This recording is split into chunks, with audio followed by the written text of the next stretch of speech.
Dans un ancien bureau des postes de Beauharnois se trouve une incroyable équipe de création vidéo. Il s'agit de 08. Éco Commercial s'intéresse aujourd'hui à l'un de ses fondateurs pour en apprendre sur l'entreprise et l'entrepreneuriat en production vidéo.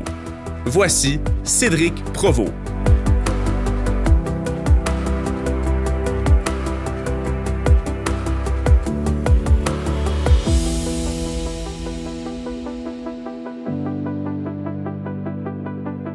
J'ai fait ça pendant 1 an, puis je me suis rendu compte que pendant 1 an, ça a tellement bien marché que j'ai pu lâcher mon sideline puis juste faire que ça. Et je me rendais compte que qu'est-ce qui fonctionnait, c'était quand tu étais all-in dans quelque chose. C'était pendant un bout, j'étais comme pas assez sûr de ce que je voulais faire. J'étais comme, je vais faire de la réalisation, des trucs créatifs, mais en même temps, je veux faire de la pub parce que j'aime un peu ça.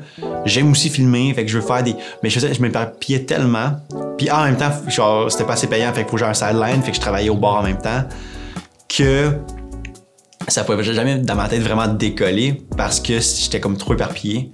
Fait que quand je me suis vraiment assis puis me dire que OK, non, genre là je me force, c'est vraiment une entreprise, c'est pas que Cédric qui veut vivre des trips de faire ce qu'il veut, ben ça a marché. Puis là j'ai fait des belles rencontres, c'est là que j'ai rencontré Joe. Je sais comme que lui avait son entreprise aussi qui s'appelait Webson. Puis on s'engageait souvent sur des contrats pour comme sous-traitant ou juste comme pigiste. Puis à force de travailler ensemble, la synergie était super bonne.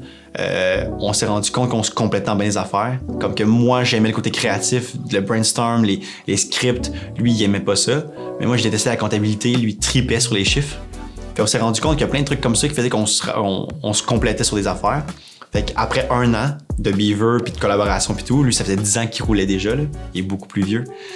Fait que ça fait 10 ans qu'il roulait déjà que on s'est dit que on faisait un bon duo. Puis on a décidé à la place de s'associer puis de former 08. Parce qu'on trouvait que les deux côtés, on avait un peu comme plafonné dans un sens parce qu'on était tous des one-man band. Lui faisait tout seul, je faisais tout seul. Puis à force de tout faire tout seul, ben tu te satures en travail puis tu peux pas te concentrer sur le développement de la compagnie. Fait que là, on a vraiment changé de modèle d'affaires puis on a dit, OK, là, on se build de quoi qui est plus solide. On fait une vraie entreprise, pas que des vidéastes. Fait que là, on s'est développé 08 qui est plus une boîte de production depuis ce temps-là. Là. Ça va faire 2 ans et demi. 3 ans presque. Je m'appelle Cédric Provost et je suis cofondateur de 08. 08, c'est une boîte de production vidéo qui fait des vidéos pour entreprises, principalement. Fait que c'est tout ce qui est publicité, vidéo corporatif, des recaps d'événements. On fait de la photo aussi, mais on veut vraiment plus se focus en photo vidéo, plus qu'à dans un service d'agence 360. Parce que souvent en marketing, ce qui arrive, c'est qu'il y a des agences qui vont offrir un service 360, de genre, on peut faire, mettons, ton site web, on peut faire ton SEO, tes vidéos, tes photos. Puis souvent, ce qui arrive avec ces agences-là sont bonnes dans plein de trucs, mais sont pas spécialistes dans rien nécessairement. Puis nous, vu qu'on aime la vidéo, on a voulu se distinguer puis se dire, nous, on fait que de la vidéo. Comme ça nous permet de vraiment optimiser toutes nos ressources vers un seul truc, un truc qu'on aime faire, surtout ce qu'on voulait. Puis surtout après, ça permet d'offrir nos services aussi aux agences. Fait que on dit qu'on fait des vidéos pour entreprises, mais une grande partie de notre clientèle, ça va être soit des personnes en communication marketing ou des agences qui, eux, ont peut-être les ressources en vidéo pour faire des trucs, mais qui sont pas spécialistes là-dedans non plus. Fait que quand ils veulent peut-être juste monter la barre un peu plus haut, faire une publicité ou faire de quoi de peu plus wow, ben là au moins ils peuvent compter sur nous autres parce que nous c'est ça qu'on fait là seulement là. Fait que on devient un peu plus une référence dans le milieu pour la vidéo dans le coin là. On n'est pas une agence qui font que prendre à l'externe du monde, qui vont aller louer leur gear. Vu qu'on n'est pas à Montréal, c'est compliqué aussi d'aller louer du stock, fait qu'on préfère avoir vraiment tout à l'interne, au niveau de l'équipement ou presque. Puis au niveau du personnel aussi. Fait qu'on fait tout à l'interne. Fait qu'après, ce qui est cool avec ça, c'est qu'on est beaucoup plus polyvalent et plus rapide. Si jamais on a des trucs qui marchent pas, ben on a déjà tout, on n'a pas à les relouer, des trucs à Montréal ou whatever. Mais c'est aussi que ça nous permet d'avoir une constance dans le produit qu'on offre. T'sais, une agence ou une boîte de prod, ils vont avoir un budget, ils vont aller louer, exemple, une Arri Alexa ou une caméra plus haut de gamme pour certains projets, aller prendre une plus grosse équipe pour certains projets, puis si par contre le client a un petit budget, ben là ils vont aller avec du plus petit matériel. Nous, vu qu'on a tout à l'interne, que tu sois un client qui veut de quoi de base ou de quoi qui veut de quoi de super sacoche, on va pas prendre une caméra plus cheap pour une plus petite production. Là. On a la grosse cam, on va la porter partout, tu sais. Fait que c'est ce qui fait que nous, on trouve ça cool versus d'autres agences, les grosses en tout cas, c'est qu'on a une constance dans ce qu'on offre. On l'offre beaucoup moins cher que les grosses agences parce qu'on ne sous-traite pas. C'est qu'à l'interne, fait que c'est beaucoup plus abordable. Mais on n'est pas non plus des vidéastes, fait qu'on est capable de faire des plus grosses productions. Fait qu'on est comme l'entre-deux parfait. Là. Puis on est situé aussi sur la rive sud de Montréal. Puis sur la rive sud, il n'y a personne qui a notre modèle d'affaires. Les boîtes de production vont être plus à Montréal. Sur la rive sud, ça a des vidéastes ou des agences marketing. Fait que, on est comme les seuls dans le coin, ce qui est quand même cool. Puis à Montréal, on est dans un entre-deux parfait. 08. Ça a été une longue séance de brainstorm parce qu'on savait pas qu'est-ce qu'on voulait vraiment au début. Les deux, on avait des noms un peu anglophones. T'sais, moi, c'était Beaver, lui, c'était Webson. Puis on s'était dit qu'on voulait avoir un nom francophone. Fait que déjà là, on s'enlignait à un truc qui était plus français. Puis on voulait quoi de plus abstrait aussi. Parce qu'on voulait pas s'appeler genre média, production. On voulait se distinguer. Là, comme, quand on va au McDo, on dit pas le restaurant McDonald's. Là, comme, on aimait le fait que si on est assez bon dans ce qu'on fait puis qu'on réussit à avoir une assez bonne notoriété, qu'on n'aura pas besoin du mot production média dans le truc. T'sais. Fait qu'on voulait quoi d'abstrait. C'est là que 08 est comme venu tranquillement parce que pour nous, c'était plus symbolique. C'était que le 0 symbolisait le renouveau. C'est le potentiel créatif, c'est c'est ça, c'est le renouveau. Le 8 pour nous, c'était l'infini. Fait que nous, c'était vraiment le fait que du fait qu'on recommence, de quoi qui a plus de potentiel. Pour nous, c'était de se dire qu'on peut aller plus loin ensemble maintenant. Fait que c'était nous, l'avancement tellement quoi qui était important de chacun chez soi, là, de tout le temps comme de pas stagner dans nos façons de penser puis tout, puis juste constamment avancer. Que nous, le 8 faisait trop de sens pour dire qu'on veut aller plus loin, on veut se développer. Fait que le 08 faisait du sens. On repart à nouveau pour aller plus loin. C'était ça le concept. Puis on trouvait que ça faisait plus jaser aussi. Fait que tu sais, comme tu vois, on s'appelait 08, puis la plupart de nos contrats, c'est quoi 08? Puis je trouvais ça le fun d'en parler parce que sinon, si on parle pas de ce qu'on fait ou de notre nom, on dit des fois ça s'éteint, on s'oublie. Fait que là, comme ça, au moins, une fois de temps en temps, on reparle de 08, puis ça nous ramène à « Ah, c'est pour ça qu'on s'est fusionné, tu sais. » La majorité de nos contrats sont pas que sur la Rive-Sud, la Rive-Sud-Ouest. À la base, c'était ça. On était vraiment réputés pour être les gars du coin qui font les vidéos du coin. Mais là, depuis qu'on est plus présent sur les réseaux sociaux, qu'on fait comme, on grossit, puis on met plus de publicité, puis on essaie de se faire voir le plus possible. Là, on a vraiment quand même beaucoup de contrats à Montréal. On a quand même des contrats sur la Rive-Nord. Là, je te dirais que comme la question de localisation a plus tant d'importance ces temps-ci. On a notre bassin sur la Rive-Sud-Ouest qui va rester la même, qui est encore comme super présente. On a quand même toutes les grandes villes du coin, là, Valleyfield et compagnie. T'sais, on a même été faire des contrats à Calgary, on a fait des contrats à Toronto.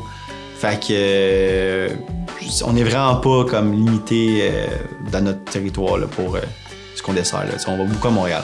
On n'aime pas ça à Montréal parce que c'est tout le temps compliqué de se parker, puis genre sortir le stock, puis tout. Mais on en fait quand même beaucoup pareil. Les 08, le gros défi, ça a été de construire des bases solides. Parce qu'on n'est plus des vidéastes, puis on a souvent la philosophie de vidéaste derrière qui est on fait tout nous-mêmes, on roule, mettons, sur un ordinateur, mais là, c'est niaiseux, mais là, on est 7 à travailler. Fait qu'il faut des serveurs, il faut plusieurs ordinateurs, il faut que quand on fasse du montage avec notre ordi, même si nos disques durs roulent bien, il faut qu'il y ait au moins 4 autres qui puissent rouler en même temps sans que ça pète ou que ça ralentisse trop le workflow. Fait que c'est comme, pendant peut-être les 2 premières années, même encore aujourd'hui, là, je pense que le gros défi, c'est de bien faire des bases qui sont solides, de bien automatiser un peu comment ça fonctionne en équipe, en plus grosse équipe. Il y a une partie qui va être aussi le cash flow, qui est différent que quand tu es tout seul.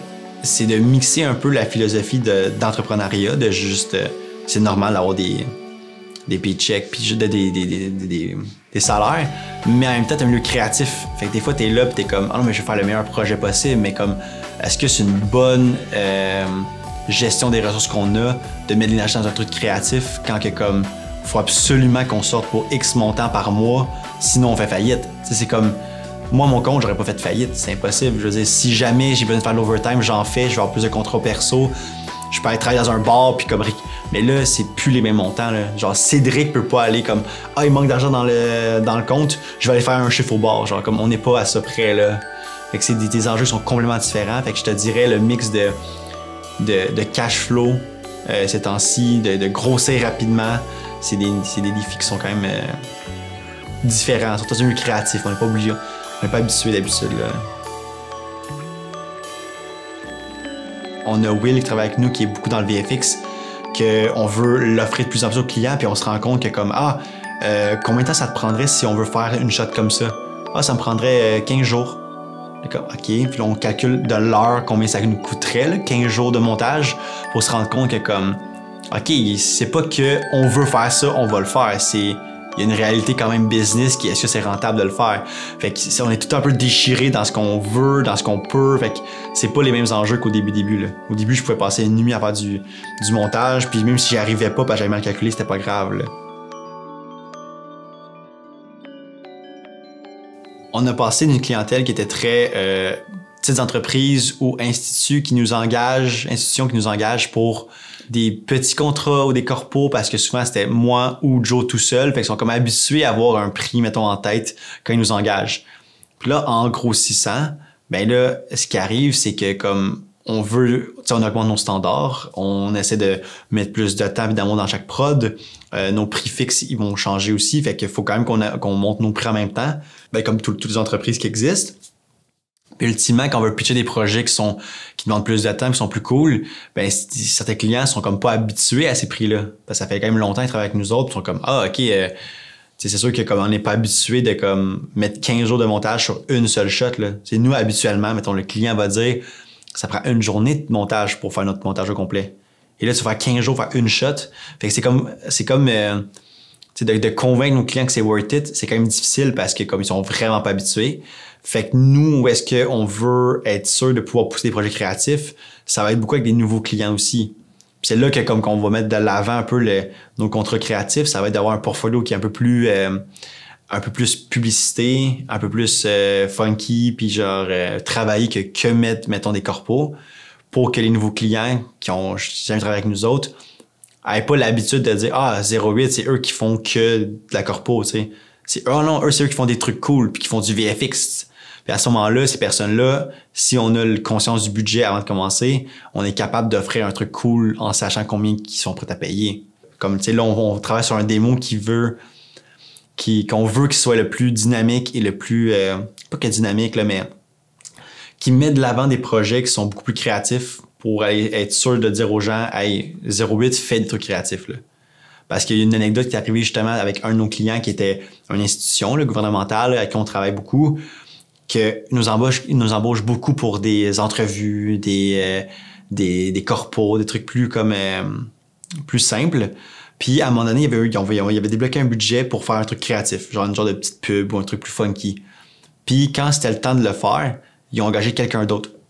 Parce qu'ils ont fait comme on savait pas que vous faisiez ça, vous des trucs comme funny, genre. Puis comme, ouais, on fait ça aussi, mais c'est juste que ces personnes-là sont pas habituées de nous voir faire ces affaires-là. Fait que on veut pas être pris là-dedans, fait que c'est pour ça qu'il faut comme montrer aux gens ce qu'on veut réellement faire, puis que notre branding soit en accord avec ce qu'on veut faire. Fait que tu sais, si live, tu vas sur notre site web, tu vas que de la corpo, ben tu t'attends à ce que comme on fasse que ça. Là, présentement, on fait un genre de half and half, on fait comme moitié-moitié. Mais tranquillement, ce qu'on veut faire, c'est justement pousser un peu plus la publicité puis le truc créatif pour que comme quelqu'un qui ne connaît pas voit notre branding puis ça soit comme OK, non, genre les 08 font des trucs cool aussi, tu sais.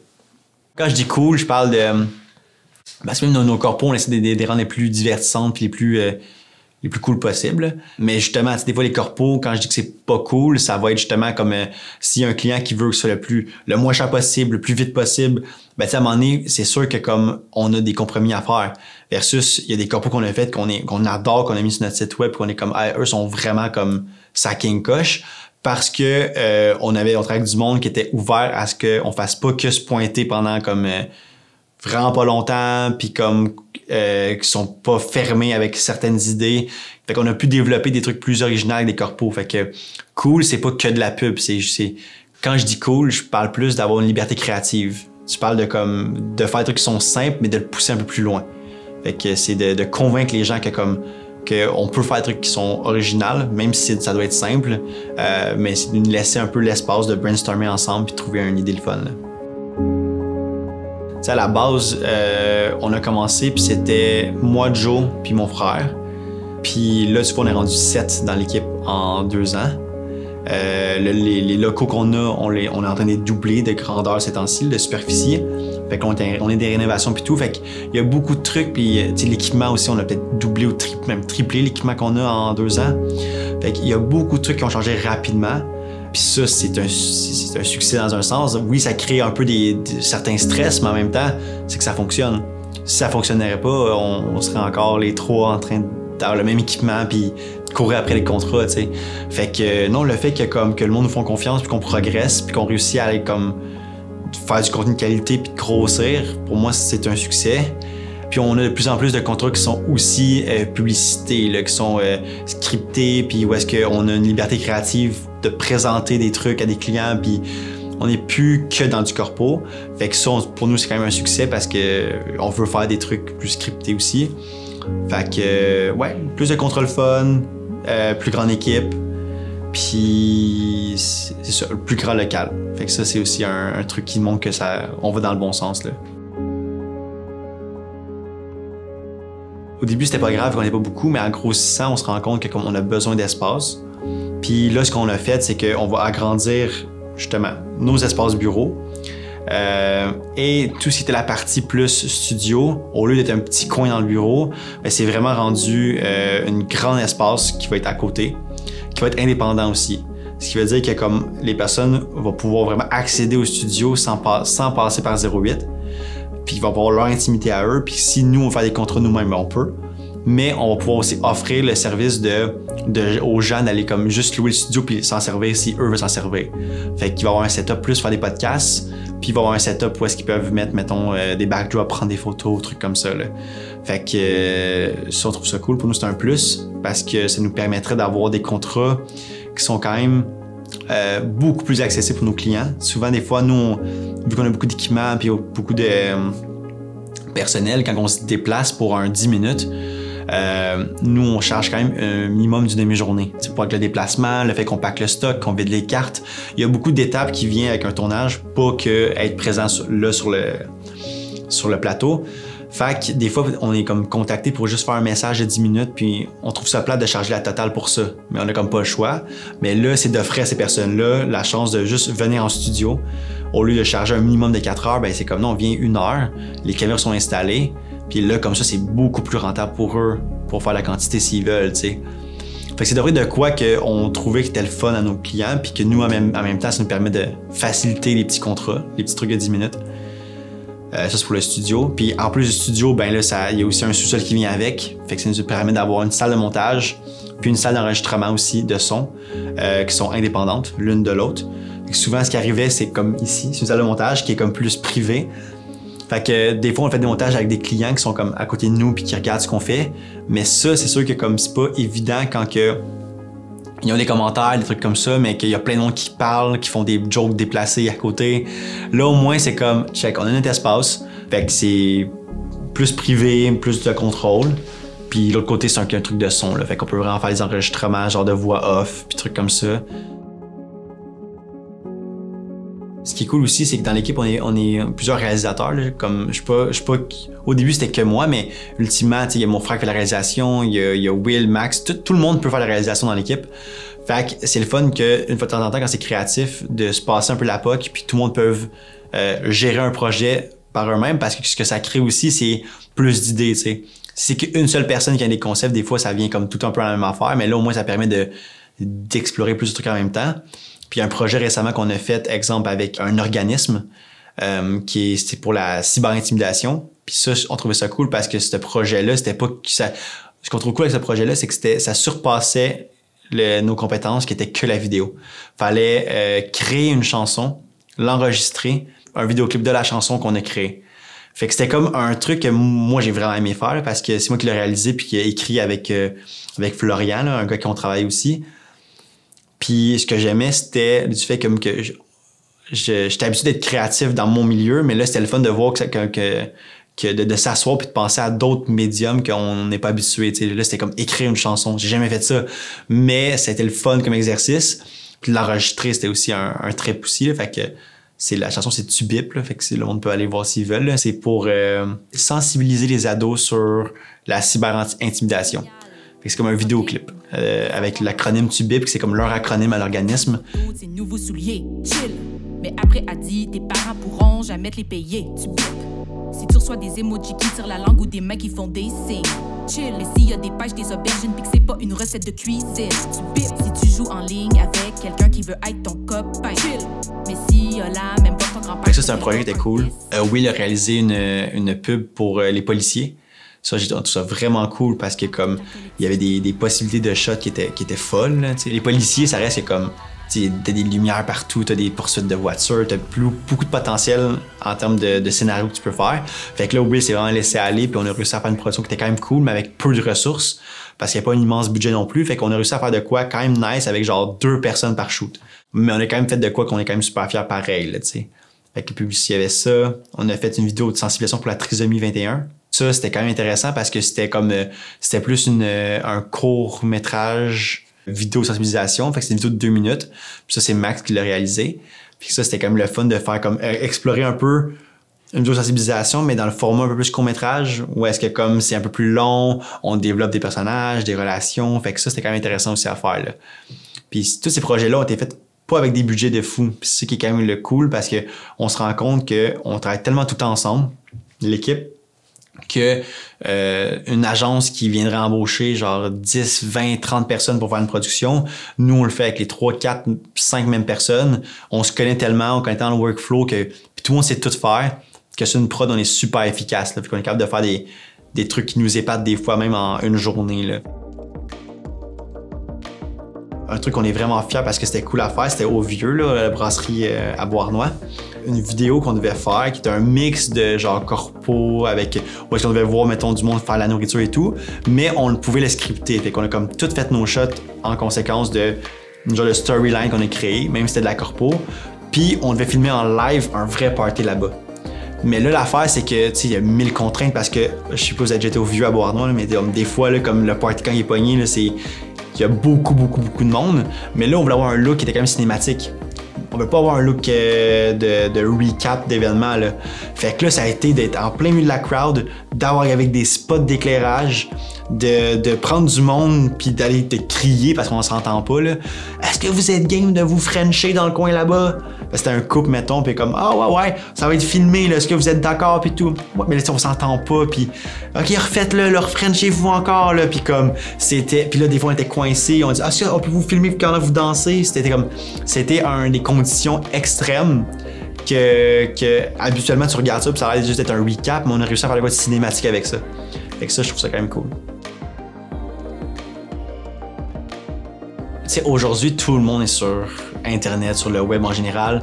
Puis il y a beaucoup d'entreprises ou des entrepreneurs qui sont super bons dans ce qu'ils font, qui sont excellents, mais qui se font pas nécessairement voir ou connaître. Tu as le bouche à oreille qui existe, mais si tu veux vraiment fonctionner, ou tu veux agrandir un peu comme ta notoriété ou tu fais avoir un peu plus, comme faut que tu ailles faire du contenu en ligne. T'as comme pas le choix.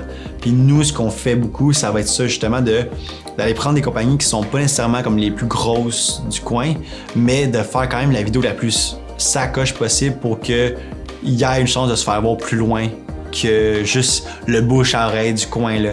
Tout ce que tu vas dégager, c'est ce que tu vas mettre, mettons, en ligne, là, genre derrière cette vitrine-là. Si le monde n'a pas accès à toi ou ce que tu fais, parce que comme t'as pas de réseaux sociaux, t'as pas rien, c'est impossible de savoir à quel point t'es bon dans ce que tu fais, dans quel point ton produit c'est le meilleur. Fait que nous, on veut vraiment de l'avant justement du contenu qui est sac and coche pour que les gens qui voient, mettons, un produit local de Beauharnois fassent comme OK, c'est vraiment hot ce qu'ils font là, tu sais. Fait que c'est comme toujours de mettre le produit ou le client de l'avant pour être sûr que comme que là, c'est ça, qu'il se fasse voir là. Puis c'est un peu notre slogan aussi, on dit vous méritez d'être remarqué. Là. C'est de parler à ces personnes-là comme qui veulent se faire connaître le plus possible. Là. Peut-être un commentaire sur les médias en général.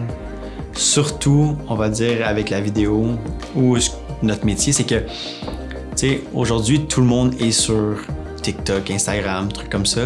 Puis on s'habitue tellement à du contenu qui est comme fast-food, qui est comme le monde veut le truc le plus raw possible. Fait que c'est comme tu veux filmer avec ton téléphone de quoi, tu veux que ça soit comme tu veux que quand tu balayes la vidéo, là, le premier frame soit intéressant puis que les deux dure 5 secondes sinon je décroche. Mais nous, on essaye de comme s'acclimater à ce nouveau format-là parce que on vend pas des mensonges à nos clients. Là. On est quand même d'accord que comme si tu veux te faire voir, ben faut que tu suives quand même les codes des réseaux sociaux. Mais ça reste que nous, c'est pas tant ce qu'on aime faire parce qu'on est tous des fans de films, on aime ça le storytelling, puis on sent que la meilleure manière de connecter avec le monde, c'est au travers des histoires. Puis je sens que comme faut s'adapter au travers des médias puis comment le monde consomme les trucs. T'sais, nous, on se force vraiment à faire comme les plus belles images possibles, compter les meilleures histoires possibles. Mais là, tu te rends compte comme quoi que genre, non, ce que le monde veut, c'est genre la madame à côté qui filmait avec son téléphone, puis genre qui a dit niaiser son téléphone, puis c'est un peu mal fait. Cette vidéo-là va avoir genre 100 millions de visionnements, mais comme celle où est-ce que comme c'est hyper wow, ben elle aura peut-être moins de traction parce que comme le monde va dire que c'est moins raw, c'est moins vrai. Fait que c'est sûr que comme ça, c'est un truc qui nous fait peur, puis on a peur que les gens écoutent plus de films, les gens écoutent plus du contenu qui est comme plus long. Fait que on essaie tout le temps de trouver un genre d'entre-deux où est-ce que on peut ouvrir la porte aux gens vers le contenu qui est plus storytelling, qui connecte plus les gens ensemble, en respectant un peu leur code pour être sûr qu'ils l'écoutent. Mais on leur offre de quoi d'un peu plus de qualité, un peu plus long, pour qu'ils voient quand même qu'il y a une différence entre le contenu de téléphone un peu de merde qu'on voit partout, là, ou les trends un peu remâchés. Fait que c'est comme, on sait que c'est ça existe, ces codes-là, genre fast food. On va les respecter un peu, mais on va vous amener un peu dans notre monde de cinéphile, de storytelling. On va se rendre pour que les gens, peu à peu, soient capables de redigérer du contenu plus long, tu sais. Fait que je suis un peu pessimiste à la base sur cette direction-là. Là. On dirait que j'ai comme l'impression que le monde va comme rester dans le truc rapide, mais on garde espoir que le monde va être capable encore aujourd'hui d'écouter des trucs plus longs. Tu sais, on parlait du 08. On parlait comme quoi que, tu sais, pourquoi un nom abstrait, c'est pour qu'on puisse des fois se rasseoir devant le mot puis comme se rappeler de comme d'où ça vient puis tout. Tu sais, le 8, c'est l'avancement, tu sais, c'est l'infini, c'est le progrès. Puis on s'est rendu compte dans ce milieu-là, qui est comme la technologie en général, ou même le milieu artistique, il y a beaucoup de gens qui s'arrêtent puis qui s'assoient sur ce qu'ils font déjà. Tu sais, nous, là, comme il y a du monde qu'on rencontre, c'est des vidéastes qui ont 2 fois mon âge, ils ont la même caméra quand ils ont commencé puis ils ont les mêmes réflexe quand ils ont commencé. Que je me dis, un créatif, ça se développe, les milieux artistiques se développent tellement rapidement. Il faut suivre, mettons, la curve. Il faut être à jour dans ce qu'on écoute ou dans ce qu'on veut faire puis développer. Et la technologie se développe encore plus rapidement. Fait qu'on veut pas être ces personnes-là qui vont tout le temps être assis sur leur truc, faire leur job comme à tous les jours, on est comme habitué. On veut tout le temps se remettre en question parce qu'il faut pas qu'on oublie qu'on veut avancer aussi, tu sais. Fait que pour nous, c'est important que comme dans les prochaines années, peu importe où est-ce que le storytelling va aller, où la vidéo va aller, on veut prendre la curve puis on veut être capable d'être comme avec le monde, tu sais. On veut pas être la personne qui fait le même stock pendant 40 ans, là. Fait que continuer de se remettre en question puis de progresser, là.